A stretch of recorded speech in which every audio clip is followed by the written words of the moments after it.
Adonai. Glória a Deus, né? Amém, né? Começou, né? Vamos orar? Então vamos embora. Pai querido, Pai santo, obrigado, Jesus, né? Te agradecemos por mais um dia podermos estar na tua presença, por mais um dia termos a oportunidade de estarmos estudando da tua palavra, falando das tuas coisas, né? Te agradecemos por isso, Pai querido, em nome de Jesus, né? Glória a Deus, esse momento de busca, é a nossa busca, é a nossa, né, nós estamos, né, melhorando o nosso relacionamento contigo, Pai querido, né, neste momento aqui, buscando das tuas coisas, né, em nome de Jesus. Repreendemos todo o mal agora, né, todo ataque, todo levante, em nome de Jesus, que nós estejamos preparados para combater toda heresia, tudo que não, né, como diz a palavra, né, a gente tem que estar preparado para poder responder, né, as pessoas que indagam, né, que a gente possa responder com sabedoria, né, e dirigido pelo teu Espírito, principalmente, Pai querido, né, que isso é fundamental, né, porque se a gente for de nós, da nossa carne, de nós mesmos, não vai adiantar nada, né, mas se a gente for pelo teu Espírito, né, que seja nem por força, nem por poder, mas pelo teu Espírito, né, oh, glória a Deus, coisa tremenda, né, e tudo tem que ser pelo teu Espírito, Pai querido, nos ensina, né, a sempre andar no teu Espírito, a sempre responder no teu Espírito, em nome de Jesus, Pai querido, em nome do Senhor Jesus, glória a Deus, abençoa esta aula, abençoa o pastor Lucas, inspira, né, em nome de Jesus, e que o Senhor possa nos revelar aí, coisas novas, que a gente não conhece, oh, glória a Deus, nos dias de hoje, né, Jeremias 33:3, né, clama a mim, responder-te-ei, anunciar-te-ei coisas grandes e ocultas que não sabes. Oh, glória a Deus. Amém, glória a Deus, amém. Vai lá, pastor Lucas, né? Amém, glória a Deus, a paz do Senhor Jesus, todos os irmãos, obrigado aí por ter vindo. Então, quantas pessoas aqui hoje nós estamos aí? Tirando que eu apareça 2 vezes, né? Estamos em 7 pessoas, né? Contando comigo. Então, vamos lá. Então, agora Jesus ora por seus discípulos no vale do Quidrão, que é o mesmo vale de Cedron, que é traduzido, né? A caminho do Getsemane, que é o Getsemane. Essa oração é uma resposta ao reconhecimento de seus discípulos de que ele foi enviado pelo Pai. Então, João 17 é a oração mais profunda, mais linda de Jesus que tem na Bíblia, né? Então, vamos lá. Essa aqui. Essas coisas falou Yeshua, e levantando os olhos ao céu, disse, Pai, é chegada a hora, que é a hora da morte, né? Glorifica o teu filho para que o teu filho também te glorifique, visto que lhe deste autoridade sobre toda a carne, para que ele possa dar vida eterna a todos os que lhe deste. E esta é a vida eterna, que eles te conheçam, o único verdadeiro Elohim, e Yeshua, o Messias, a quem tens enviado. Não? Então, a vida eterna passa por esses 2 conhecimentos, tá? O verdadeiro Elohim, né? E aqui praticamente está se referindo ao Velho Testamento, né? Este é o Messias a quem tem enviado. Eu te glorifiquei na terra e terminei o trabalho que você me deste para fazer. Agora, pois, Pai, glorifica-me ao teu lado, na glória que eu tinha contigo antes que o mundo existisse. Então, veja, tem uma época em que o mundo não existia, né? Não sei o universo, mas esse mundo aqui, Terra, né, não existia. Talvez esteja incluído até o céu também. Eu manifestei o teu nome aos homens que me deste deste mundo. Eles eram seus e tu destes a mim. E eles guardaram a sua palavra. Agora eles sabem que todas as coisas que tu me destes vêm de ti, porque as palavras que tu me deste, eu as dei, e eles os receberam, e verdadeiramente souberam que eu vim de ti, e creram que tu me enviaste. Eu oro por eles, eu não oro pelo mundo, mas por aqueles que tu me deste, porque eles são teus. E tudo que é meu é teu, e o teu é meu, e eu fui glorificado neles. Eu não estou mais no mundo, mas esses estão no mundo, e eu vou para ti, Santo Pai. Que ele traduziu o Padre, né, o Google, teve coisa que eu não consegui captar. Guarda em teu nome aqueles que me deste, para que sejam um, assim como nós somos um. Quando estive com eles no mundo, guardei-os em teu nome, os que me deste, eu os guardei, e nenhum deles se perdeu, a não ser o filho da perdição, para que a escritura se cumprisse. mas agora estou indo para ti e falo isso no mundo, para que eles tenham a minha alegria cumprida em si mesmos. Eles dê a tua palavra e o mundo os odiou, porque eles não são do mundo assim como eu não sou do mundo. Não rogo que os tire do mundo, mas sim que os guarde do maligno. Eles não são do mundo assim como eu não sou do mundo. Santifica-os na verdade, a tua palavra, a sua palavra é verdade. Assim como você me enviou ao mundo, eu também os enviei. E por eles eu me santifico, para que também eles sejam santificados na verdade. Mas não rogo somente por isso, mas também por aqueles que por meio da sua palavra hão de crer em mim. Para que todos sejam um, como tu, Pai, em mim, e eu em ti, que eles também sejam em nós. Para o mundo crer que você me enviou, eu lhes dei a glória que me deste, para que sejam um, assim como nós somos um. Eu neles e tu em mim, para que sejam perfeitos na unidade, para que o mundo saiba que tu me enviaste, que os amaste tanto quanto a mim amaste. Pai, os que me deste, quero que estejam comigo onde eu estou, para que vejam a minha glória que me deste, porque tu me amaste desde antes da fundação do mundo. Pai justo, o mundo não te conheceu, mas eu te conheço, e eles conheceram que tu me enviaste. Eu lhes fiz conhecer o teu nome, e ainda mais eu farei conhecido, para que o amor com que me têm amado esteja neles e eu neles esteja, né? Então, irmãos, aqui quando fala mundo, como é uma visão ainda anterior à descoberta do Big Bang, essas teorias do universo aí, a gente pode pensar de duas formas. Pode pensar o mundo como essa sociedade humana no planeta, e pode pensar o mundo cosmos como sendo o planeta com todos os astros, né, as estrelas e os céus que estão juntos. Aí fica um pouco difícil, né, você entender essa semântica, mas para mim, como eu sou adepto daquela ideia de que o Gênesis 1:1 e o Gênesis 1:2, que é no princípio Deus criou os céus e a terra era sem forma e vazia, ou tornou-se sem forma e vazia, é um lapso muito grande de tempo que a gente não consegue pensar. Então eu penso que o mundo aí realmente é toda a criação, céus e terra, e que inclui também esse mundo como ele está, né? Então, se você for ler Ezequiel e Isaías em algumas partes, para ver a história angelical antes da história humana, você vai entender por que os cientistas encontram milhões de anos nas datações e a Bíblia coloca 6.000 anos. A questão de 6.000 anos, tem algumas pessoas que dizem que a contagem dá 6.000 anos e a data do nascimento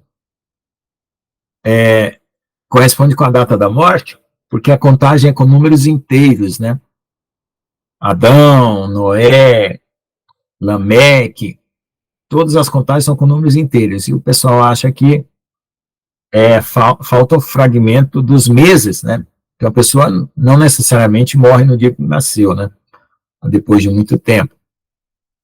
E outros dizem que a contagem da Bíblia, das gerações, omite os descendentes maus que estavam na linhagem, né? Porque eles olham para crônicas, por exemplo, em crônicas e no livro de reis, tem genealogias que alguns reis, ou alguns foram maus e perversos, não foram listados, como se fossem riscados, né, do livro da vida ou da genealogia dos judeus, e por isso a contagem de tempo fica diferente, porque não conta com o tempo da desobediência dos homens, tá? Então tem uma história também que conta que existem 6.000 anos perdidos nessa história toda, porque dentro da teoria lá da glaciação, houve a última glaciação, que seria o dilúvio, 12.000 anos, e que todos os achados dessa glaciação batem com o dilúvio bíblico. E aí tem 6.000 anos perdidos nessa história. Então existe toda essa controvérsia aí, né? Eu tentei arrumar o melhor que eu pude, juntando a biologia, a evolução, cosmologia, teologia, e fiz aquele livro no princípio e no fim, tá lá. Existem buracos ainda que eu não consegui preencher. Eu creio que se Deus me der um arrebatamento de contar a história, eu já pedi para ser testemunha da criação. Diante do tribunal de Deus, eu quero ser testemunha da criação. Aí eu vou contar para vocês depois que eu voltar. Ou então Deus vai me revelar lá no céu. Bom, então, como ele fala que ele tinha uma glória antes que o mundo existisse, então a gente tem aquela ideia, né? De que Jesus, o Pai, né? E o Espírito Santo estavam na eternidade. E ele está chamando nós para essa eternidade, né? Tem um irmão chamado Eduardo, o Relógio do Criador, que eu acho interessante algumas coisas que ele fala.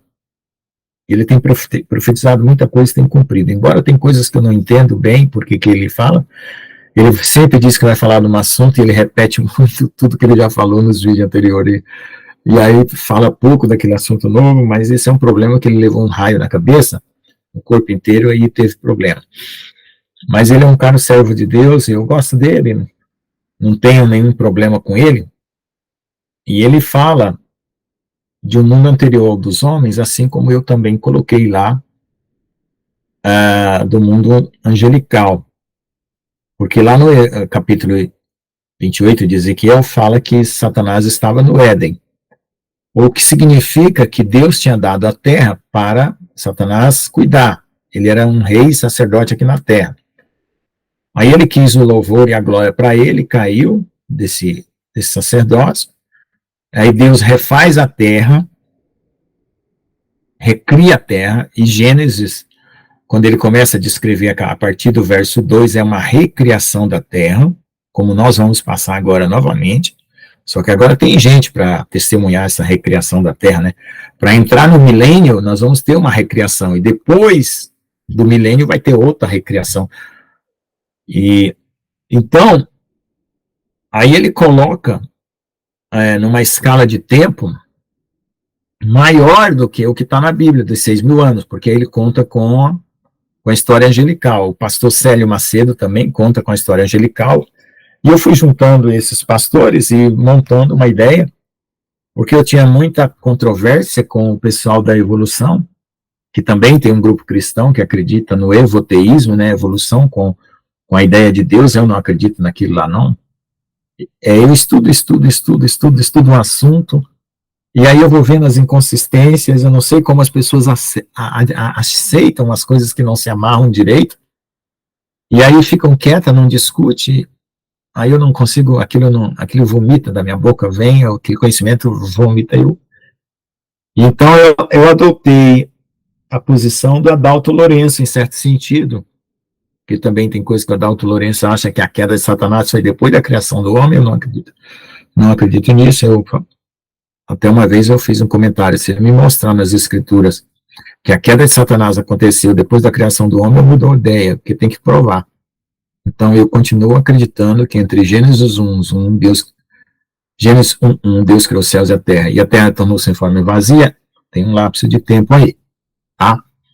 Então Jesus é Senhor do universo, é o Deus, é a palavra de Deus pelo qual tudo foi criado, os céus e a terra.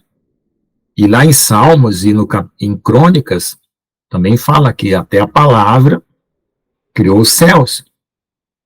E quando fala céus, é tudo que tem para cima da nossa cabeça. Galáxias e tudo isso aí. E o irmão Eduardo lá, ele fala que para cima de todo esse céu de estrela, de galáxia, tem uma outra dimensão, que é a dimensão angelical, e depois da dimensão angelical tem a dimensão do Aion, que é da eternidade. Eu não discordo dele, eu concordo completamente, né? E a dimensão que nós estamos aqui dentro é física, mas depois tem uma espiritual angelical e tem uma outra que é de Deus. Pode falar, pastor John.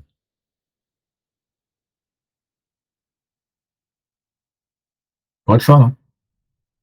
Tá, o som tá mudo aí, se tá falando tá mudo. Amém. Ele acho que é um problema na instalação aqui do microfone, né? Ele sempre... Mas é assim... É, já separei o microfone para mandar para você. Deus abençoe. Você tem que dar interesse, seu certinho, né? Pode falar. Amém, né? Não, só se de repente eu desinstalar e instalar de novo, né? Não sei, mas tudo bem, né? Glória a Deus. É que o senhor está falando aí, né, pastor Lucas? Daí o Espírito Santo, ele vai falando, né?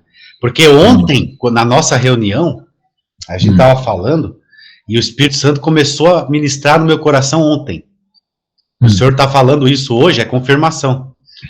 Aí o Espírito Santo começou a ministrar no meu coração 5 resets que Deus, né, fez e vai fazer, né? Por exemplo, né, se você crê que antes de Adão existia ainda algo, né, e que, tipo assim, aconteceu alguma catástrofe, né, e Deus recriou daí em 7 dias a terra e as coisas, né, porque de alguma catástrofe que pode ter acontecido por causa da rebelião, né, aí Deus dá o primeiro reset e cria o homem, né, aí o dilúvio, segundo reset, Torre de Babel, terceiro, né, aí vai acontecer um reset, como o senhor falou, no milênio, antes do milênio vai ser um outro reset, né, e depois do milênio vai ter outro reset, o último, né, depois do milênio ainda, né, vai acontecer a outra guerra e vai acontecer um outro reset, né, então é 5 resets, né, e dizem que o número 5 é o número da graça, né, já viu? Dizem que o número 5 é o número da graça, né, muitos estudiosos dizem, né, mas era isso aí, pastor Lucas, glória a Deus. Tá, eu vou apresentar outra coisa aqui. Aqui eu vou apresentar, eu fiz um quadro com 8 papelões desse aqui e deixei pregado lá em casa em Brasília, porque eu estava pensando no arrebatamento e eu falei, poxa, o povo não vai entender o que está acontecendo no mundo, aí vai precisar entender a Bíblia, aí eu vou deixar esse resumo aqui, e eu fiz aí, são 8 slides desses aí, feitos em cartolina, em papelão, né, sei lá como é que chama isso aqui. Ah, tá. Estão vendo aí, não? Sim. Então. Se puder aumentar um pouquinho, é melhor, eu acho, se puder. Vou aumentar aqui, vou tentar aumentar aqui.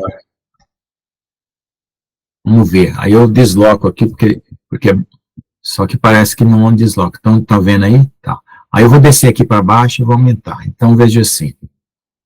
Mais ou menos, quando eu for dar o curso da Guerra Celestial, vou dar vontade de Deus, né? Espero que sim. Aí vocês vão entender mais coisas. A Guerra Celestial é muito, muito maior que vocês podem imaginar. Então, nós temos aí o seguinte.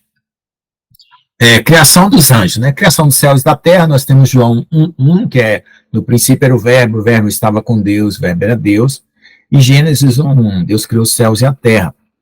E em Colossenses 1, 15 a 17, também tem uma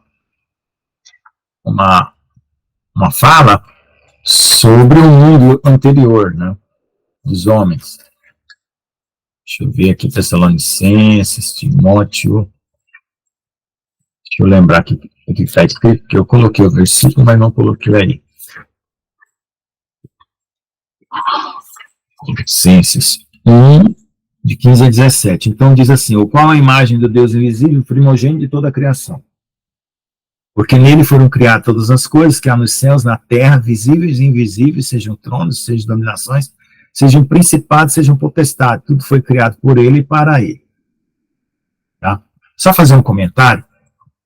O irmão postou uma revelação aí, de uma profeta que fala que Deus é Deus de muitos mundos. Tem gente que acredita nos multiversos e tal.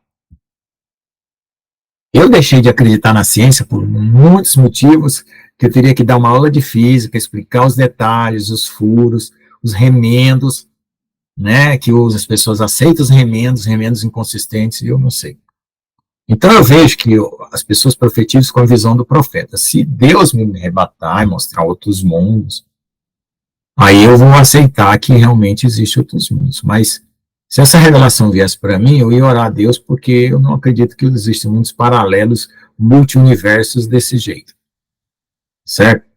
Porque a história do multiverso, ela nasceu para arrumar as ideias que estavam dando erradas na física, mas não quer dizer que não exista, mas também não quer dizer que existe. A maneira como ela surgiu foi meio montado para dar certo, então eu fico com o pé atrás. Mas, tirando que exista multi-universos ou não, eu não posso julgar a profecia lá, né? Eu não tenho a comunhão com Deus que a irmã tem e recebeu aquela revelação, né? Acabou de publicar esses dias aí, mas eu fico ali na escuta. Então, eu creio que houve uma criação dos anjos, como está escrito aqui, ó, criação dos anjos antes do homem. E era um mundo dos anjos, que é onde fala em Ezequiel 28, Isaías 14, tá? O qual Satanás caiu. E aí você tem a Terra com 4,5 bilhões de anos até chegar em nós. E a Terra, ela não tinha o formato que eu quero dizer, não tinha vegetação, não tinha águas, né? E aí o irmão Eduardo, do Relógio do Criador, fala que a Terra era tipo sólida, tinha só os cristais e minerais, e um céu vermelho. Eu não duvido que tenha sido assim. Parece muito coerente essa descrição do mundo angelical. E esse negócio de cristais e coisas com cristais está muito ligado a esses espíritos, né? E nós sabemos que o Satanás tinha uma vestidura com pedras preciosas, né?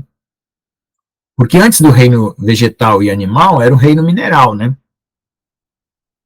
Aí, nós tivemos aí, ó, Jó 380407, onde estava tu quando eu criava, onde estava tu, né? Se você for ver lá, Jó, acabei de ler aqui o Colossenses, né? Deixa eu só terminar aqui, porque ia até o 17. Ele é antes de todas as coisas, e todas as coisas subsistem por ele. Então, o pilar a coluna de sustentação da criação é o próprio Jesus, né? E Satanás, querendo ser igual a Deus, queria ter direito a ser esse pilar. Então, ele comprometeu toda a criação por essa ambição dele, e nós estamos aqui nesse mundo. Então, Deus não deu isso, essa prerrogativa para ele. Ele é a cabeça do corpo, que é a igreja, né? Da igreja, é o princípio, o primogênito dentre os mortos, é o primeiro que ressuscitou e recebeu o corpo glorificado, para quem tudo tem a primência, porque foi do agrado do Pai, que toda a plenitude nele habitasse. Plenitude de quê? De Deus, né? E havendo por ele feito a paz pelo sangue da cruz, por meio de reconciliar-se consigo com todas as coisas, tanto as que estão na terra como as que estão nos céus. Aí eu pergunto, o que nos céus precisava ser reconciliado? Eu penso que os anjos. São Tomás de Aquino fala que os anjos que caíram não têm recuperação. Eu não sei. Mas aqui fala que tem coisas no céu que foram reconciliadas. Bom, aí vamos lá para Jó 38. Jó 38.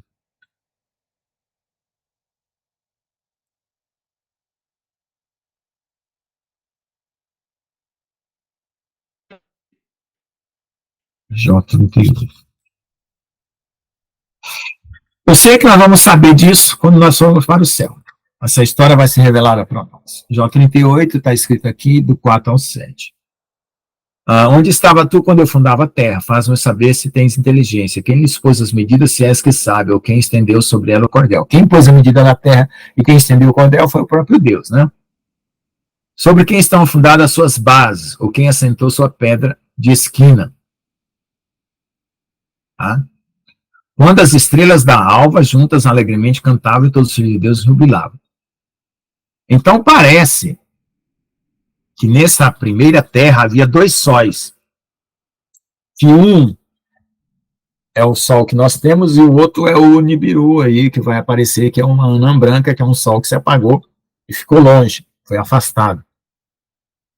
Porque toda a linha mística, ocultista, cultua esse sol negro, tá? Esse sol que existia na época angelical. Então Deus teve que refazer o sistema solar. E agora, na volta de Jesus, por causa do sexto selo, em Apocalipse, Deus também vai refazer o sistema solar, tá?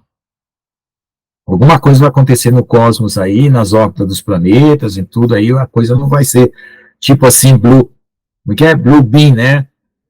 Blue Beam é aquele feixe de laser que vai criar uma falsa vinda de Jesus, né? Não vai dar certo, não. A coisa vai ser muito pesada, não tem Blue Beam que imite aquilo, o que vai acontecer. Então, aí eu coloquei as eras glaciais por causa dos estudos científicos, né? 2 milhões de anos, 700 mil anos, 500 mil anos, 360 mil anos e tal. E a última era glacial, que é há 10 mil anos, segundo os relatos, bate com o dilúvio. Então, quando conta 6 mil anos a partir de Adão, fica faltando aí 4, que é 10 mil anos, 12 mil anos, né? Faltando aí 4 a 6 mil anos. Aí nós temos o primeiro versículo aqui, ó. No princípio Deus criou os céus e a terra. Então você olha para trás, nessa... Deixa eu ir lá, passar o mouse lá, porque eu acho que não tá, vocês não estão vendo, ó. Então vocês olham aqui para trás, vocês estão vendo a minha mãozinha aí passando? Fala aí se estão vendo. Uma mãozinha passando aí na tela. Sim ou não? Alô? Estão vendo a mãozinha passando lá no desenho ou não? Não estou vendo, não. Não? Tá. Não. Deixa eu ver se eu consigo... Eu tô vendo a mãozinha branca aqui, é bem pequenininha. Vou tentar passar uma caneta aqui. Deixa eu ver aqui, ver se eu tenho uma caneta aqui, uma canetinha. Eu vi, de repente eu vi. Pera, só um pouco. Ixi, sumiu. Não, agora foi para o outro lado.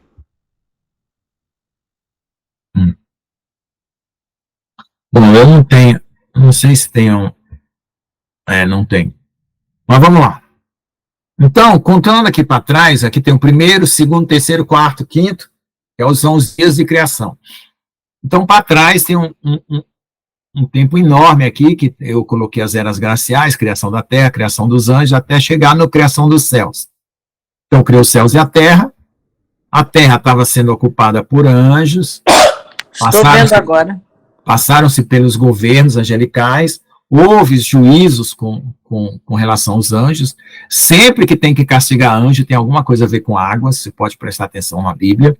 Aprisionar em águas, aprisionar debaixo da terra. Aí vem expansão, aí começa, né? Havia trevas, que é o primeiro dia, né? Trevas sobre a face do abismo, e Deus disse, haja luz e houve luz. Depois expansão das águas de baixo, as águas de cima. Criação da vida vegetal, sol e lua, répteis, baleias, gado e o homem, tá? Aí aqui vem o Jardim do Éden. Deixa eu ver se eu consigo ir para frente. Aí no Jardim do Éden começa a história, né? Caim, Abel, Sete, Enos, Cainã, Jared, Enoque, né? Aí Enoque é arrebatado, aqui está a seta para cima. Aí Noé. Estão vendo aí? Não.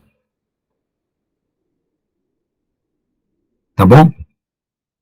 Então, essa é a Bíblia que nós conhecemos, começa aqui, né? Na criação dos céus e da terra, e depois vem para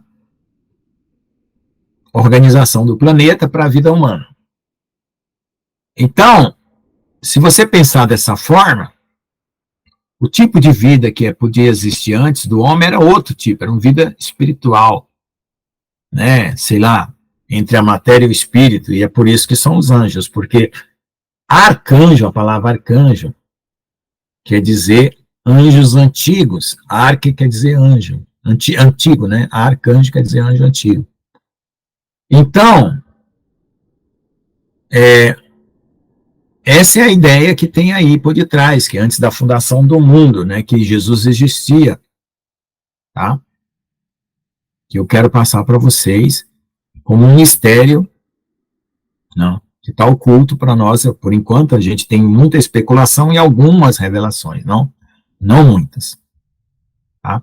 Aí essa história angelical, ela se intermeia com a história humana.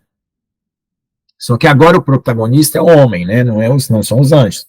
A história angelical passou. Só que ficou esse querubim aí, afetando a história na terra, do qual foi julgado na cruz, né, do Calvário, e aí o Senhor vai vir destronar ele totalmente na volta de Jesus, né? Na volta dele. Tá bom? Então é isso aí que eu queria mostrar para vocês, uma visão bem mais ampla do sentido da nossa história, porque se a gente ficar no meio acadêmico, contando que a Bíblia tem 6 mil anos, E aí as pessoas não acreditam, porque elas acreditam na ciência. E você não tiver argumentos para mostrar que a Bíblia também dá lugar a uma interpretação mais ampla, aí fica complicado, né? As pessoas vão, tá? Quer fazer algum comentário? Vamos para outra oração aqui que Jesus fez. Alguém quer fazer algum comentário? Se eu esqueci algum detalhe, quiser fazer alguma pergunta sobre alguma coisa que ficou aí meio no vácuo.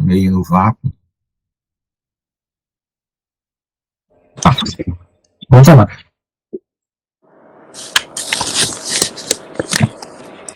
Posso falar? Pode. Então, fazendo aí uma retrospectiva do que foi falado, né? O que eu fui captando, né? São todas conjecturas, né? A gente falou ali no princípio. O que eu percebo nesse momento é que o anjo caído, né? Que eu não gosto nem de dizer o nome dele. Tá bom, tranquilo. Ele está sempre se intrometendo, né? Na criação. Então, veja bem que ali, quando no começo da criação, os filhos de Adão e Eva, teve Caim e Abel, né? Caim, a semente do mal, Abel, aquela semente do bem. Depois a gente vê ali em Abraão, eu até nem me lembro agora o nome do filho de Abraão, pode me dizer aí? Ismael, o primeiro, que ele dá H. Então, teve o Ismael, né, que ele já se intrometeu ali. Levou a Sara a crer que ela não poderia ter filho e ele quis ali, já se intrometeu ali também. Qual o outro filho do Abraão? Que é esse nome que eu não... O outro é Isaac. Isaac. Então você veja que ali, voltando, Caim e Abel, depois veio o Ismael também, que não tem nada a ver, e veio o Isaac, que é aquele que realmente foi prometido, né? Uhum. E depois a gente vê ali Jacó e Esaú. Isso. E onde Deus diz ali, né, que Jacó que ia ser aquele abençoado, de onde vem as 12 tribos, mas você veja que o Esaú ele também estava ali intrometido e que não tem nada a ver. Você vê que a família depois do Esaú é aquela família até que contribuiu ali para levar o povo de Deus lá para a Babilônia, né? Uhum.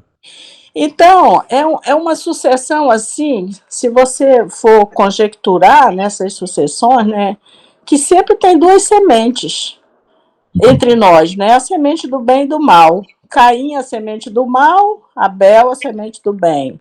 Ismael, a semente do mal, Isaac, a semente do bem. Jacó, a semente do bem, Esaú, a semente do mal. Enfim, isso me veio agora, né? A partir desse estudo. E essa dimensão, você falou também em céu, né? Que tem o segundo céu, o terceiro céu. Eu creio que essa dimensão que nós estamos aqui é uma dimensão de baixa vibração. Ela é tão baixa que nós estamos, assim, anos-luz longe de Deus, né? Então, é bem por aí.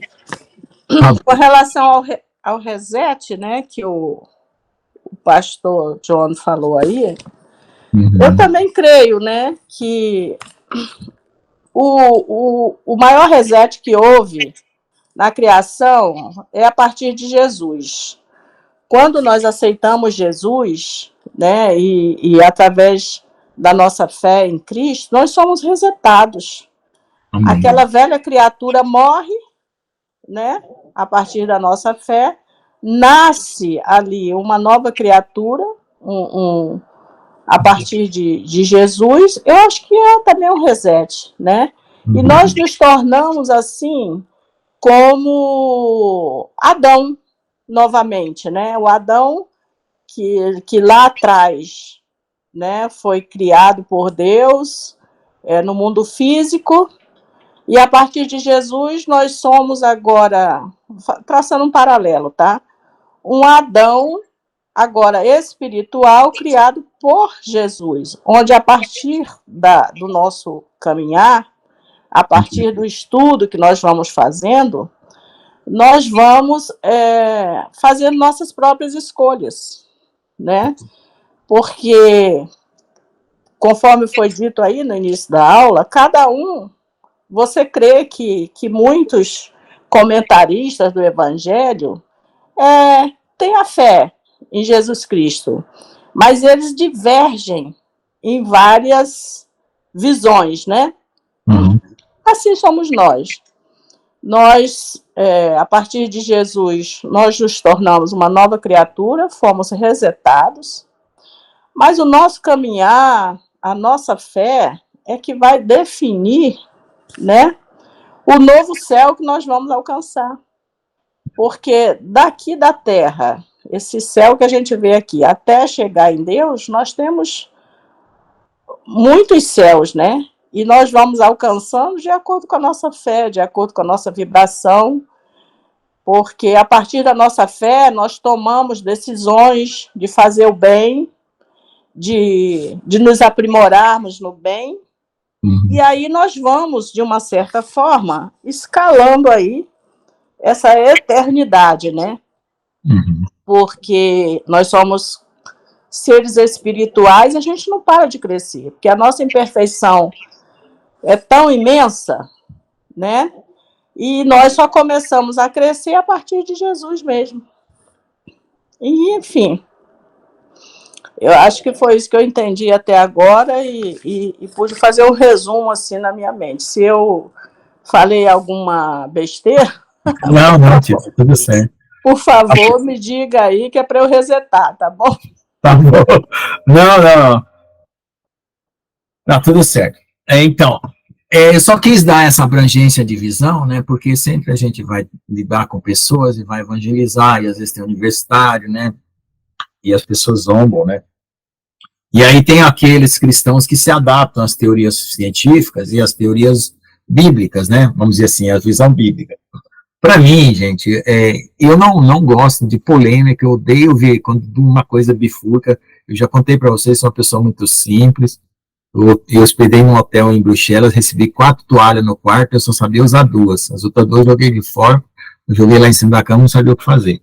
Então, o que eu falo para mim é que não adianta você me pôr numa aula com um professor que ele vai mostrar um monte de coisas, de teorias, e eu vou ver as inconsistências, eu vou perguntar, eu vou sair da aula lá, brigado com o professor, que isso acontecia na faculdade. Os meus colegas falavam assim, Lucas, faz pergunta que nós queremos ir embora, porque esse professor não termina essa aula. Fazia pergunta, deixava em xeque, o professor levantava e ia embora, não sabia explicar. Então, o que eu vejo nas teorias científicas são perguntas que eles não têm resposta, e eles inventam uma resposta para a gente não ter que ficar perguntando, sabe? Ó, o Big Bang é uma teoria que está remendada, ela vem sendo remendada, para poder dar certo com o que eles estão descobrindo a cada dia, tá? Pra vocês terem uma ideia, eu trabalhei com um cara lá na USP, em São Carlos, que os russos, quando estavam fazendo aquela missão espacial, eles tiravam fotos de anjos no espaço aí, para onde eles iam. Só que a NASA não conta, não mostra isso. E os russos publicaram naquela época coisas que eles não sabiam que eles estavam vendo. E ele falava para a gente. Então, é o tipo da coisa que você vê uma coisa que você não explica, você esconde. Então, que tipo de ciência é essa? Não dá para... Então, como essa ciência, o Big Bang, não explica o mundo espiritual, não explica nada, é uma conversa, assim, que tem muita matemática, calcula as coisas, fica observando aqui, mas não conta a história exatamente. É como se eu contasse uma cadeira, vou para vocês terem uma ideia. Eu falo de uma cadeira tem 4 pés, tem um assento e um encosto. No encosto tem mais umas dobrinhas assim, que é para poder apoiar o encosto. Tá. Falei da cadeira, mas eu não disse onde está essa cadeira, de quem é essa cadeira, para que serve essa cadeira. Essa cadeira pode ser do presidente da República, pode ser de um teatro, pode ser de um cinema, pode ser uma cadeira dentro de um banheiro, pode ser uma cadeira na copa da casa ou uma cadeira no jardim. Então, a diferença entre descrever uma cadeira e dizer qual situação essa cadeira se encaixa são duas coisas diferentes. A ciência, ela descreve a cadeira, mas não conta com a história que está por detrás. Quem sentou na cadeira? Quem quebrou a cadeira? Quem montou a cadeira? Não conta, gente. Então, é muito simples isso. Se você for estudar física e teoria do Big Bang, você vai entender as partes de uma cadeira, como estão os parafusos, como é os encaixes e tudo. É só isso. Não me satisfaz. E quando eu pergunto quem é o dono da cadeira, quem sentou na cadeira, quem quebrou a cadeira, ninguém sabe falar. Pronto. Né? Então, é por isso que eu não acredito. Então, as pessoas, alguns cristãos, são benevolentes, né? Aceitam as ideias e ficam lá. Então, eu preferi ficar com a Bíblia, joguei fora tudo isso aí, né? Teoria da evolução, Big Bang, joguei fora tudo. Alguma coisa ou outra eu menciono como referência só, né? E peço a Deus revelação. Do mundo espiritual, dos contatos que eu tive com o anjo, com o demônio, com tudo, eu fui deduzindo situações por detrás daquilo que foi mostrado. Então eu sei que o corpo de um anjo não é igual ao meu corpo, porque apareceu um anjo na minha frente, eu perguntei se é um anjo, né? Sou. Aí eu enfiei a mão nele e minha mão atravessava. Então, essas experiências que me mostram que tem uma outra coisa por detrás que a física não explica, que a matemática não explica e assim por diante. E que é a realidade espiritual que todo mundo ignora. E eu não quero ignorar a realidade espiritual, porque ela afeta a minha vida, né? E eu tenho a promessa da salvação, e eu não quero perder essa promessa. Né? Como disse o Pascal, que é um cientista, é melhor você crer e ser salvo do que você não crer e ficar no prejuízo. Né? Então, vamos lá. Yeshua ora no jardim do Getsemane. Yeshua e seus discípulos cruzam o Wadi Kidron, que é um riacho, e sobem o Monte das Oliveiras. Mateus 26, 36, 46, Marcos 14, 32, 42, Lucas 22, 40, 46 e João 18, 1, 2. Então Yeshua foi com eles a um lugar chamado Getsemane e disse aos seus discípulos: sentem-se aqui enquanto eu vou lá e oro. E tomando a Kéfas e os dois filhos de Zebedeu, ele começou a ficar triste e muito angustiado. Então Yeshua disse-lhes: minha alma está muito triste até a morte, fique aqui e vigiai comigo. Indo adiante um pouco, prostrou com o rosto em terra, orando e dizendo: Pai meu, se for possível, passa de mim esse cálice, mas não como eu quero, mas como tu queres. Então ele veio aos seus discípulos e encontrou dormindo, e disse a Kéfas: então vocês não podem vigiar comigo por 1 hora? Vigiem e orem, para não cair em tentação. O espírito realmente está pronto, mas a carne é fraca. Ele foi novamente e orou uma segunda vez, dizendo: meu pai, se este cálice não pode passar de mim sem que eu beba, seja feita a tua vontade. Ele voltou e os encontrou dormindo, porque seus olhos estavam pesados de sono. E deixando-os, voltou a sair e orou pela terceira vez, dizendo as mesmas palavras. Aproximando dos discípulos, disse-lhes: dormi agora e descansai, eis que é chegada a hora e o Filho do Homem está sendo entregue na mão dos pecadores. Mais tarde ele lhes disse: levante-se, vamos embora, veja aquele que me entrega. Olha só o que é que está escondido por detrás de todo esse texto. Então, quem que é Jesus? Jesus é o Filho de Deus, o Deus em carne. Tá? Totalmente o Espírito Santo, né? Não era assim, uma porção do Espírito Santo dentro de mim ou dentro de você, era totalmente o Espírito Santo ali. Certo? Porém, em forma humana, esvaziada de toda a divindade. Tá? Ele vai e vai orar. Por que Jesus precisa orar? Né? Se ele é Deus, por que ele precisa orar? Por duas razões. Uma, porque ele se esvaziou, né?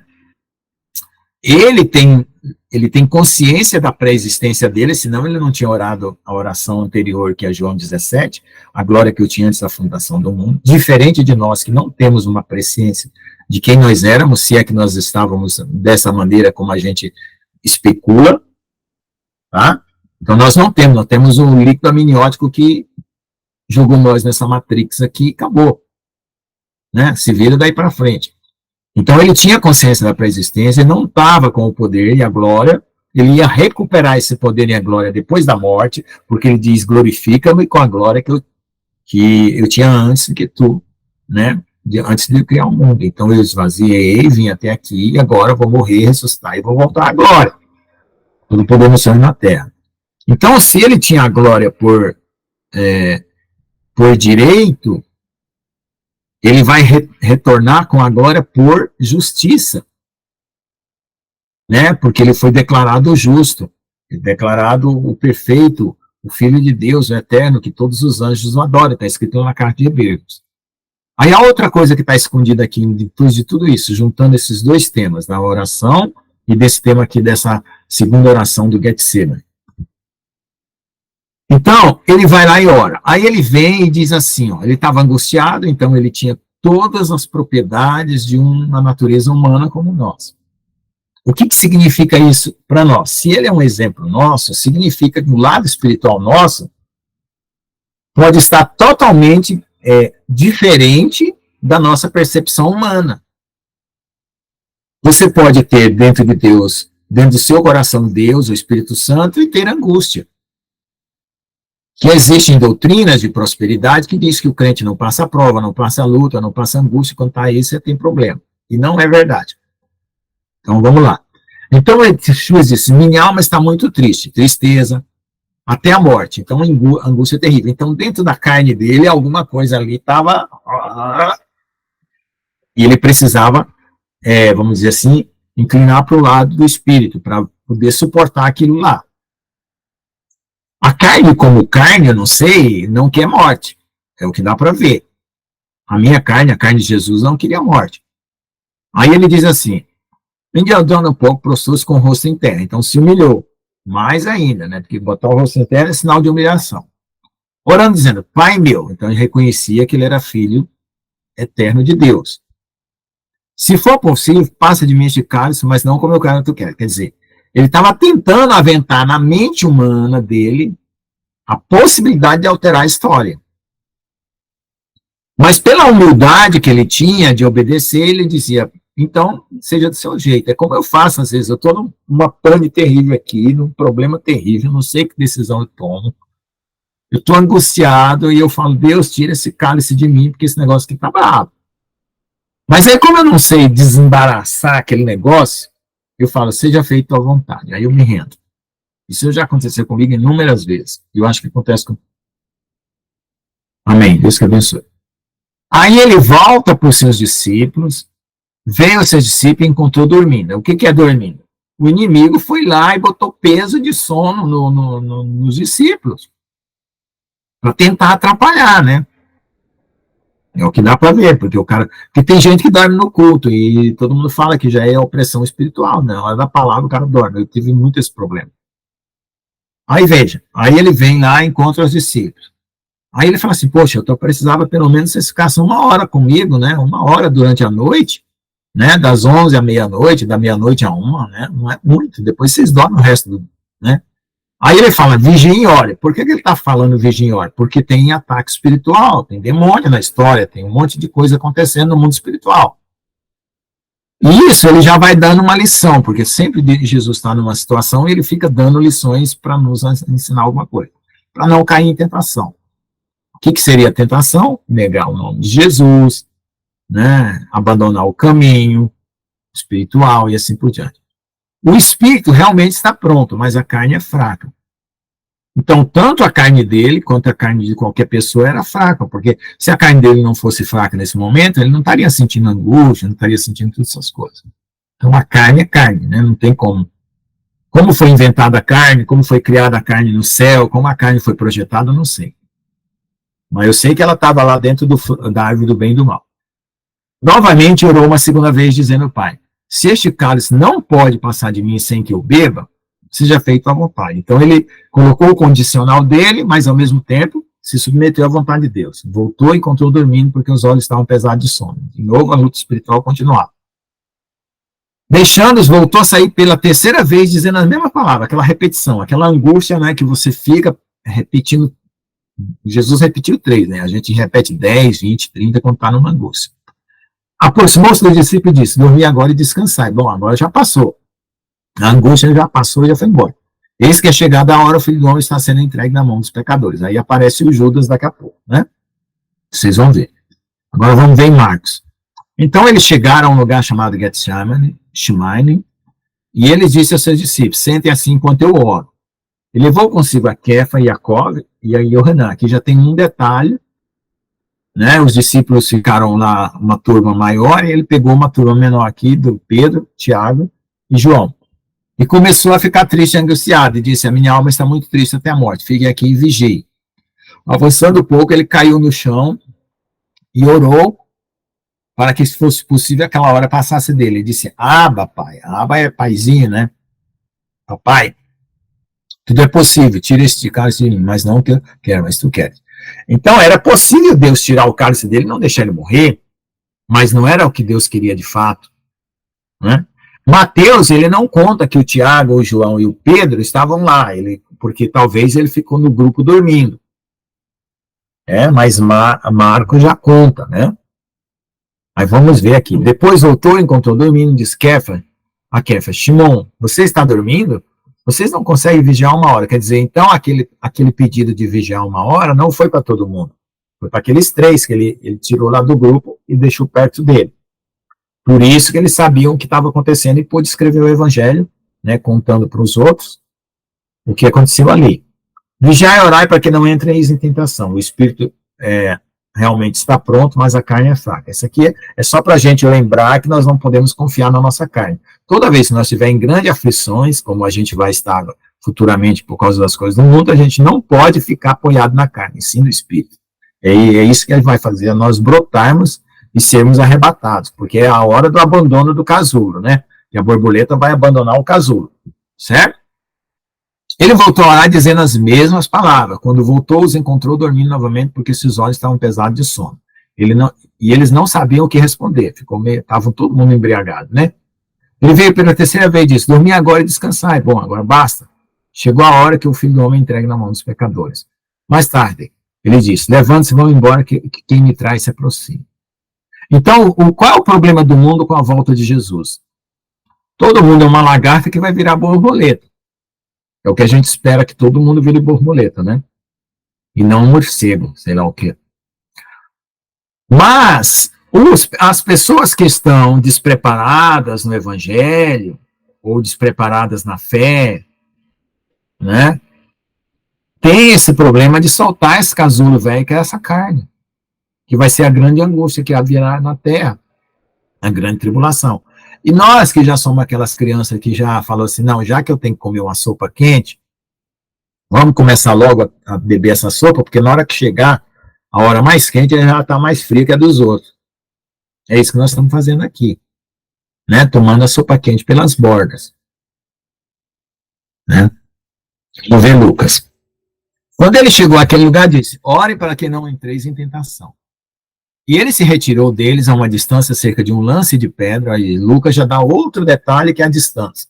E ajoelhou-se e orou, dizendo, Pai, se queres, passa este cálice de mim, mas não faça a minha vontade, mas a tua. E um anjo do céu apareceu para o fortalecer. Então já tem outro detalhe, que o Lucas, ele fez uma entrevista com várias pessoas para escrever o evangelho, e ele conta isso, lá no começo do livro de Atos. Aí eu acho até que no próprio evangelho também fala. Aí ele conta e vai juntando os pedaços, porque ele é um historiador. E posto em agonia, orava mais intensamente, em seu suor era como grandes gotas de sangue que caíram no chão. Outro detalhe também, tá? Que é um estado de grande angústia, você comprime tantos vasos que sai pelos poros lá, o sangue, né? Quando ele se levantou da oração, voltou aos discípulos e encontrou dormindo de tristeza. Ele disse, por que estáis dormindo? Levante-se e ore para não cair em tentação. Esse tipo de angústia, eu não conheço ninguém na Terra, talvez a medicina tenha comprovado por algum motivo, né, por alguma especulação teórica, mas a única pessoa relatada que teve uma angústia tão grande a ponto de suar sangue foi Jesus. E Yeshua, tendo orado essas coisas, ele saiu com seus discípulos para o outro lado do riacho de Quidron, onde havia um jardim no qual ele entrou, seus discípulos, e também Yehudá, aquele que o entregou. Aí Judas estava lá, conhecia aquele lugar porque muitas vezes Yeshua havia se encontrado lá com seus discípulos. Agora vem a cena da prisão. Aí eu vou ler essa cena da prisão aqui, e aí nós vamos encerrar por hoje, tá? Vamos lá. Alguém quer comentar essa parte aqui, não? Sobre essa angústia de Jesus, sobre o que ele passou, sobre o estado espiritual e carnal dele. Pode falar, tia. Olha, coincidentemente, hoje eu estava, na hora do almoço, estava conversando com meu marido e falando que uma amiga minha lá da academia está com um marido lá que só fala em que vai se suicidar, que vai se matar, essa coisa toda. E eu comentando com ele, já para dizer a ele, se for preciso eu vou, né? Eu falei, então, eu já me ofereci, se ela quiser, eu vou lá falar de Jesus para ele, porque aí perguntei a ela, ele frequenta alguma igreja? Não, ele não quer nem saber, não sei o quê. Aí eu falei assim, mas uma vez que eu sou sua amiga, pergunta se ele quer que eu vá lá falar de Jesus para ele. Aí ela, me dá teu zap e tal. E comentando ali com meu marido, e meu marido teve agora, acho que faz uns 2 meses ou 3, talvez, um amigo, muito amigo dele lá do quartel, que suicidou-se. Assim, do nada, ele estava discutindo com a esposa, foi dar banho no garoto, e tinha chegado do quartel, tinha tido uma festinha lá, uma confraternização, quer dizer, o cara saiu assim, de um estado emocional bom, né, que meu marido conversou com ele, disse que ele estava bem, alegre, e chegou em casa, parece que mergulhou no inferno, começou a discutir com a esposa, pegou a própria arma, atirou na cabeça. Aí a gente conversando ali, eu falei assim, olha, aquele seu amigo, se ele conhecesse Jesus, talvez ele não tivesse, se ele conhecesse Jesus o suficiente, ele não teria se matado. Aí meu marido continuou, mas eu acho que muitas vezes, mesmo a gente conhecendo Jesus, a gente perde a noção quando a gente está num grau muito alto de discussão e tal, e a gente perde a noção. Enfim, onde eu quero chegar? Nessa parte que Jesus teve angústia, né? Essa parte aí já respondeu o que na hora eu não soube responder pro meu marido. Porque a angústia, ela faz parte da nossa carne, da nossa vida. Mas o que Jesus fez? Ele foi orar, não é? E ele ajuda ali para os discípulos, orem comigo, né? E aí já veio o ensinamento para mim. Quando nós temos nossas missões na Terra, né? Seja ela ser um bom marido, uma boa esposa, ou seja, ser presidente, seja lá o que for, nós temos nossas missões. Mas, para concluirmos essa missão, nós temos que realmente ter um relacionamento com Deus. Então, o que Jesus fez ali? Ele disse, olha, estou com muita angústia, eu vou orar, porque a angústia é uma via é uma via para chegarmos a Deus. Olha, eu não estou bem, eu vou pedir ajuda a Deus, que toda a energia, toda a força que eu preciso vem de Deus, né? E eu vou pedir para os meus amigos orarem comigo, clamar junto comigo. E é o que nós devemos fazer. Quando nós temos problemas, realmente nós temos que pedir ajuda em oração, né? De forma que essa passagem aí me trouxe muito esclarecimento, esse estudo aí. Aí eu quis compartilhar com vocês. Amém? Amém. Então, irmãos, uma coisa assim, eu gosto de extrair a metafísica das ideias. Você fala uma frase, tem uma construção por detrás das frases. Então, por exemplo, eu tomei café com leite hoje de manhã. Eu falo essa frase para você. Então, eu reconstruo o cenário, você tomando café na sua cozinha, o café vem de uma plantação, deve ter alguém que planta café, alguém que moe o café, tem uma indústria de café, você vai no supermercado comprar café, tem um leite que sai da vaca, tem alguém que tira o leite, que transporta o leite. Então, existe toda uma metafísica atrás das ideias. E eu vejo, assim, eu sou curioso, e estava orando para o Senhor hoje, Senhor, me dá a metafísica do céu para mim descobrir os segredos, porque veja só, olha quanto segredo tem. a carne, o que é a carne? É um reino de Satanás. Toda vez que você faz alguma coisa na carne, você está fazendo para o diabo, e o espírito é o reino de Deus. Então, existe essa separação entre a carne. A carne não é necessariamente a matéria. Tá? Que uma vez eu fiquei em conflito, achando que toda a carne era matéria, porque os filósofos gregos, acho que era aquele Pitágoras, ele achava que toda a matéria era mal, só o espírito que era bom. Não é a matéria. A matéria é um reino, talvez, lá interfacial, né?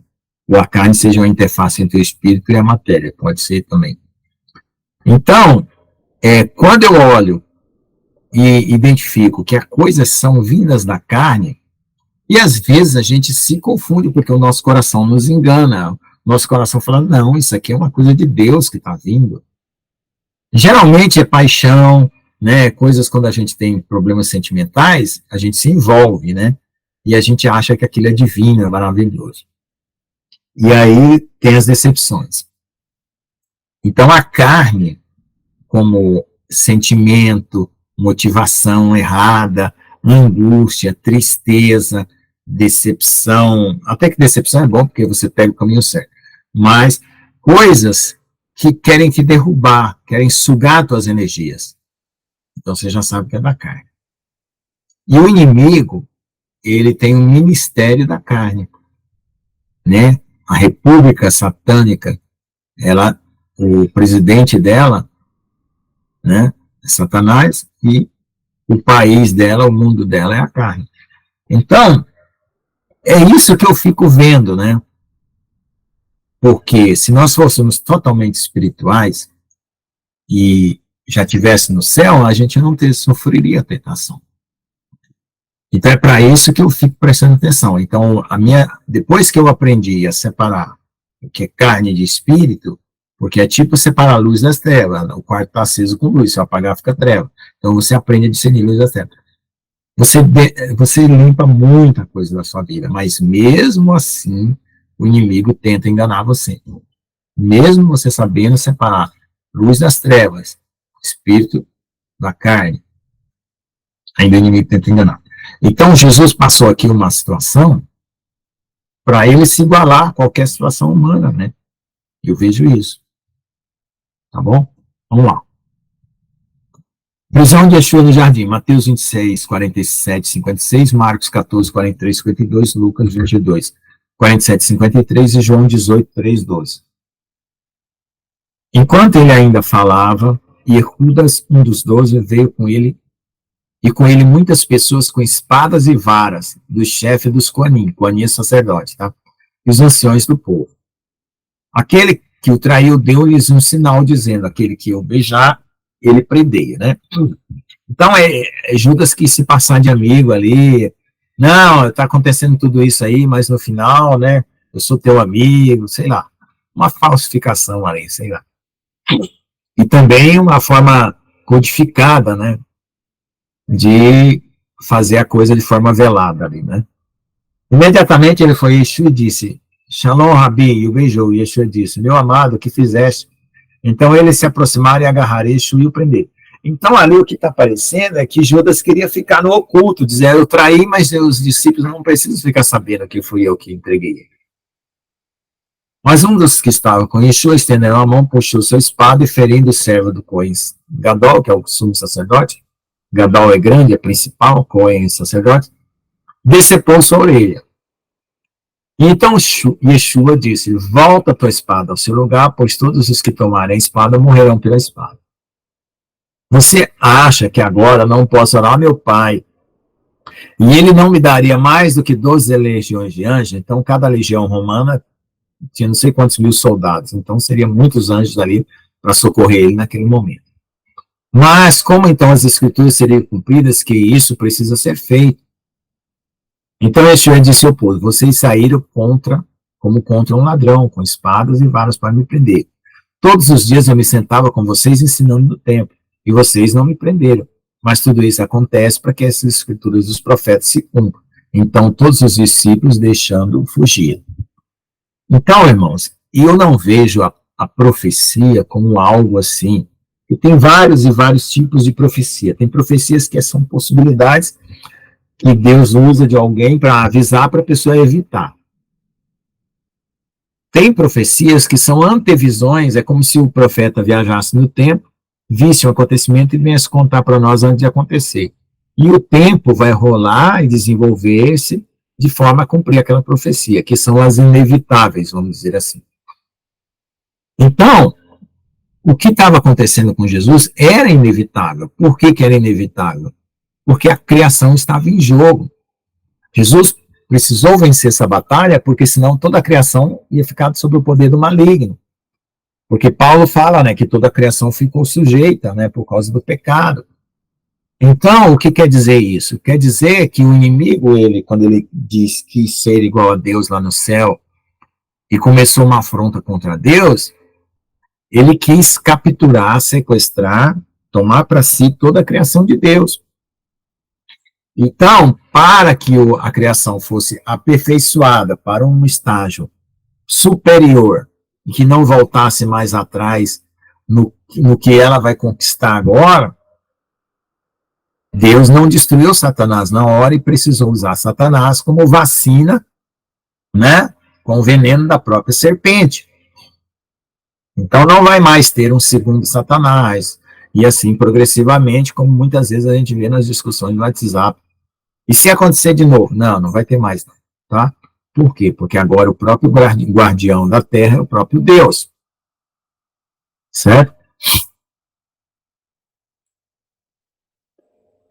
Então, todos os discípulos deixando fugir, a turma fugiu, os discípulos ficaram ali e fugiram, né? Como estava escrito em profeta Zacarias, que ele dispersaria as ovelhas, tá? Está escrito lá em Zacarias. Agora vamos para Marcos. Então, falando ele ainda, veio Iehudas, que é Judas Iscariotes, que eram dos 12, com ele uma grande multidão, com espadas e varapaus, a parte do chefe dos coanis sofriam. Então eles achavam que eles arrumavam uma briga com os 12 apóstolos de Jesus, por isso que eles estavam armados. E aquele que o traía, eles haviam dado um sinal dizendo, aquele que o beijar, esse prender e levar-o com segurança. E quando ele veio, imediatamente se aproximou dele e disse, mestre, o beijou. Então eles agarraram-no e o prenderam, mas um dos que estavam lá, puxando a espada, golpeou o servo do Cohen Gadol, cortando-lhe a orelha. Então esse fato foi relatado por dois discípulos aqui, né? Evangelhos, apóstolos. E Yeshua respondendo disse-lhes, como a um salteador vocês saíram com espadas e paus para me prender? Todos os dias estava convosco ensinando no templo, vocês não me prenderam, mas é assim para que as escrituras sejam cumpridas. Então todos os discípulos deixando-o, fugiram. Mas um certo jovem o seguia cobrindo seu corpo com um lençol, eles o agarraram, mas ele deixando o lençol fugiu. Então vamos lá. Ali está dizendo que os discípulos fugiram para cumprir o que estava escrito em Zacarias. Tá? Ferirei o pastor e dispersarei as ovelhas. Ali tinha também uma outra coisa, né? Que Jesus estava mostrando que ele era cumprimento das escrituras para que alguém, porventura, ali no meio daquela multidão, viesse a crer. Claro, se você está numa cena, se você está num déjà vu, eu tenho muito déjà vu, para mim déjà vu é quando eu acho que eu estou na estrada certa, né, e Deus está mostrando as placas, que nem eu estou numa viagem, a placa pare, a placa siga em frente, vira à direita, vira à esquerda, então estou indo na estrada certa. Então para mim déjà vu, para mim é isso. Então, se você está numa história que é totalmente um déjà vu, né, que é as escrituras se cumprindo, e você está com vara-pau na mão, espada na mão, e fala, pera um pouco, gente, o que eu estou fazendo aqui? Que maluquice é essa? O homem está falando que tudo isso tinha que se cumprir, e eu li lá em Zacarias que a ovelha ia ser dispersa e o pastor ferido. O que eu estou fazendo parte dessa cena aqui? Não, quero cair fora disso aqui. Então, eu vejo sempre essa possibilidade, sabe? De você estar numa situação espiritual e entender que você não precisava estar ali. Deixa que os outros se metam para lá. E esse discípulo que estava coberto com um lençol, né, eles dizem que é o Marcos, o evangelista, que está coberto, porque só ele conta essa história do lençol. Tá? Vamos para Lucas. Enquanto ele ainda falava, uma multidão apareceu, e aquele chamado Yehudá, que é Judas, um dos 12, os estava conduzindo, ele se aproximou de Yeshua para beijá-lo. Então disse-lhes, Yehudas, com um beijo você entregou o filho do homem. Quando os que estavam com ele viram o que estava para acontecer, perguntaram: Senhor, golpearemos a espada? E um deles feriu o servo do Cohen Gadol e cortou-lhe a orelha. Então, respondendo Yeshua, disse: já chega, deixai-os. E tocando sua orelha, o curou. Então, veja que os dois contaram da ferida lá, mas não falou que houve a cura, né? Tá?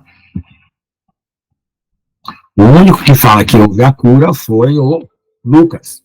Lucas, como médico, muito preocupado com a cura.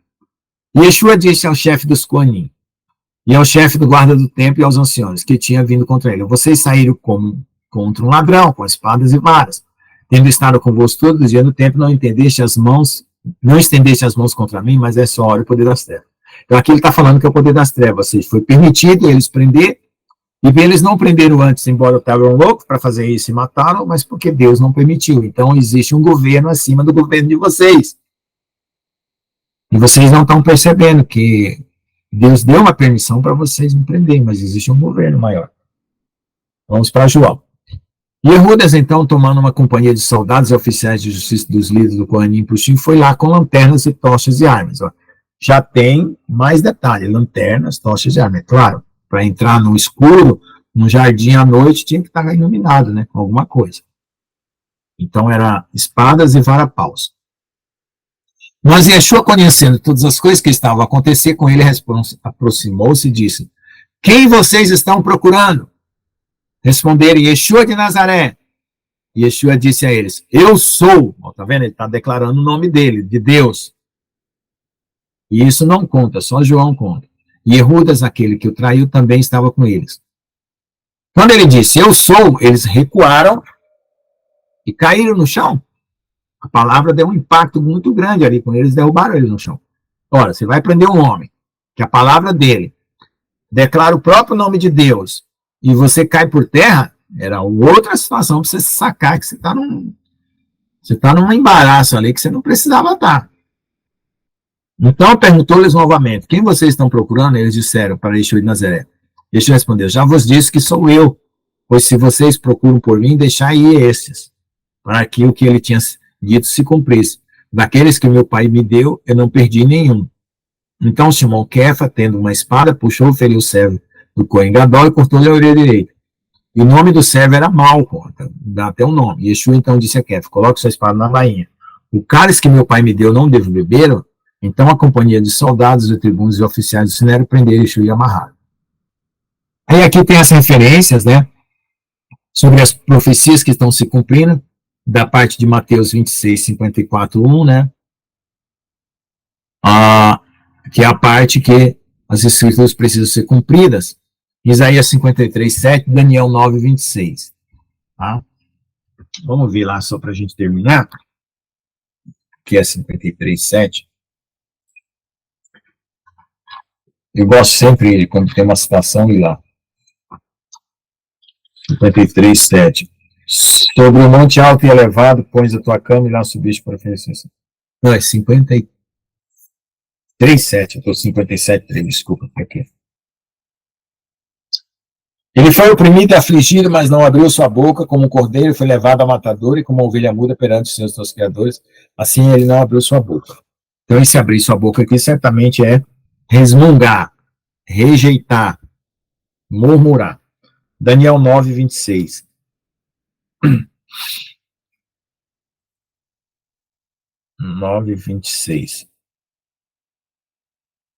Depois das 60 semanas será cortado o Messias, não para si mesmo, e o povo do príncipe que é de vida destruirá a cidade e o santuário. Depois Jerusalém foi destruída, né? E seu fim será como a inundação, e até o fim haverá guerra e são determinadas as nações. Então Daniel está falando praticamente toda a história, né? E aqui eu mesmo coloquei essa... eu achei interessante colocar esse comentário da seguinte forma. No 374, vamos ver lá o que é o 374.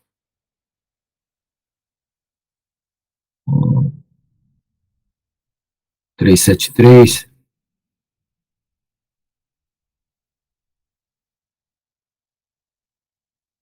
Bom, vamos ler lá. Não sei, não estou achando o número. Essa passagem curiosa mostra o grandioso poder espiritual da palavra de Yeshua, que mesmo em uma situação adversa, seus inimigos caem por terra diante dele. A misericórdia de Elohim opera demonstrando seu amor para com os homens pela confissão, que afirma mais uma vez que Yeshua é o enviado de Jeová quando comparamos a afirmação de Yeshua com a passagem de Êxodo. Lá em Êxodo, Deus fala que ele é o eu sou, né? E a parte de que puxou, feriu o servo do Cohen, para que se cumpra daqueles que meu pai me deu, eu não perdi nenhum, tá? Em João 18, 9, 1, que é o que nós acabamos de ler, e Salmos 34, 22, tá bom? Então essa é a aula de hoje, vamos ficar com o evento 183, já estamos aí para a morte de Jesus, depois vai ter a ressurreição, e aí vamos entrar em Atos dos Apóstolos, tá bom? Então, vamos orar e agradecer. Evento 183, fica para a próxima aula, na quinta-feira. Amém, irmãos? Quem gostaria de orar por nós? Ou comentar mais alguma coisa? Ou o profeta saiu, eu pensei que o profeta ia comentar alguma coisa. O Vitor, ou a Márcia, ou a Ricardina quer orar? Alguém quer orar? Amém, tia Ricardo vai orar. Nosso Deus, nosso Pai, Deus de amor, Deus de bondade, queremos declarar, Pai amado, que te amamos, Senhor. O Senhor é um Deus maravilhoso, o Senhor está sempre nos ajudando na nossa vida diária, nos ajudando, Senhor, a vencermos, Pai amado, todas as lutas que se colocam diante de nós. Pai, nós sentimos angústias muitas vezes. Nós sentimos, Pai amado, muitas vezes depressão por causa do ambiente que nós vivemos, pode ser o ambiente político, o ambiente profissional, nós sentimos, Pai. E o Senhor está sempre ali para nos ajudar. E nós precisamos sempre, Pai, ter um relacionamento com o Senhor, compartilharmos com o Senhor os nossos sentimentos, pedimos ao Senhor que o Senhor nos dê mais força, Pai, para enfrentarmos as nossas dificuldades, assim como Jesus, naquele momento, suou sangue, Pai amado. Nós não chegamos a esse momento de suarmos sangue, mas muitas vezes nós sofremos, Pai. Sofremos por causa de um filho, por causa do pai, por causa da mãe, por causa do amigo, por causa do irmão. Nós estamos sempre, Pai, comprometidos por causa dos nossos sentimentos. E quanto mais nos achegamos a Ti, Senhor, mais sensíveis nós ficamos.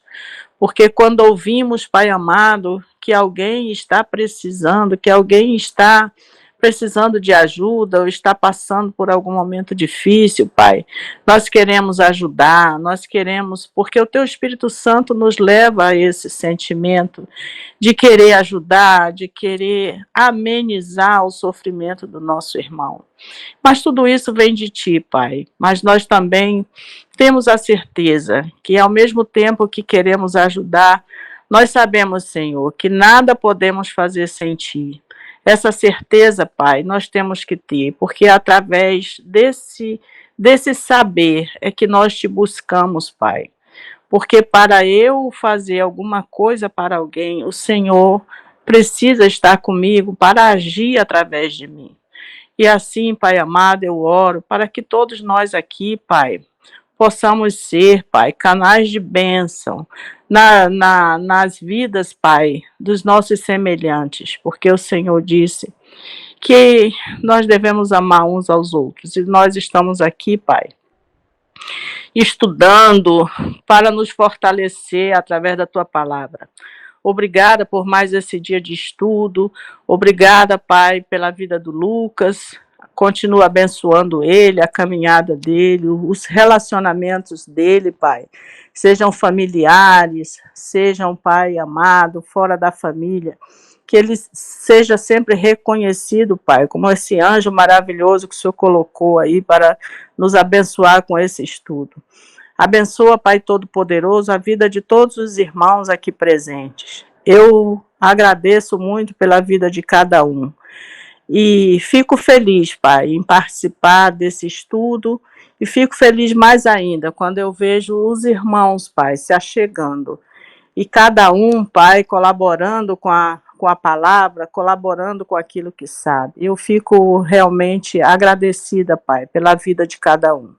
Obrigada por mais essa oportunidade. Em nome de Jesus, eu te oro e peço, Pai, que o Senhor derrame suas bênçãos, Pai, o seu amor. Continue, Pai, nos ajudando nessas horas difíceis que estamos passando. Em nome de Jesus, te oramos e já te agradecemos. Amém. Amém, amém, amém. Então, irmãos, o pastor João, ele tem falado aí, e às vezes eu pego umas deixa que ele fala, para mim poder fazer minha oração mais perfeita, né? Então, ele falou que as nossas almas foram criadas por Deus antes da fundação do mundo. Hoje nós vimos essa parte antes da fundação do mundo. E como eu tive, assim, momentos que eu me afastei de Deus, e tive, assim, momentos de rebeldia espiritual, eu orei para o Senhor, que é o meu vínculo com Deus, e eu peço que isso seja para todos, por isso que eu estou compartilhando, seja desde antes da fundação do mundo até a eternidade de volta, né? Para a gente ter esse espectro da nossa existência além do tempo, né? Para que a gente não olhe localizadamente as nossas quedas, né? As nossas flutuações, porque às vezes a gente, olhando para as nossas flutuações, a gente como é que se autocondena, né? Se maltrata, se desfaz. Às vezes o nosso coração não responde, né? Conforme a gente gostaria de responder a uma determinada situação, um determinado pensamento, atitude, emoção, e eu sempre oro, né? Porque eu passo muito mais guerra para dentro do que para fora, né? Tem gente que é perseguido, caluniado, vão em processo judicial, advogado, passa o dia inteiro no fórum e tal. É aquela perseguição externa, né? Deve ser os deputados cristãos aí, né? Que toda vez que falam alguma coisa, alguém quer acusar eles e levar eles à júri. Eu não, graças a Deus, não faço muito para dentro. E é muito grande, gente. Vocês não fazem ideia. Eu só vou dar uma ideia para vocês orarem toda vez que eu venho dar uma aula aqui, ou na live do sábado do pastor João, ou nas aulas de terça e quinta, é batalha mesmo. O que Satanás faz? Ele vai lá, né, no meu sentimento e pensamento e tenta inverter. E inverter não é assim, eu vou jogar uma tristezinha, não. É jogar ideias que eu tenho que lutar contra as ideias contrárias formadas para eu mudar o meu sentimento em relação a Deus. Entendeu? De amor passar para ódio, de amizade passar para rebeldia, de fé passar para incredulidade. É uma inversão, uma luta danada para inverter. Eu não sei se vocês passam nesse nível, como é que funciona a história, mas eu peço que vocês orem por mim, e eu oro por todos, né? Porque eu já disse para vocês, se precisar eu fico no último, como o último no fim da corda. E até o último homem, né? Como diz aquele filme, né? Que seja salvo. Tá bom? Amém? Deus que Deixa eu só parar aqui, que agora nós podemos conversar à vontade. Eu só queria mostrar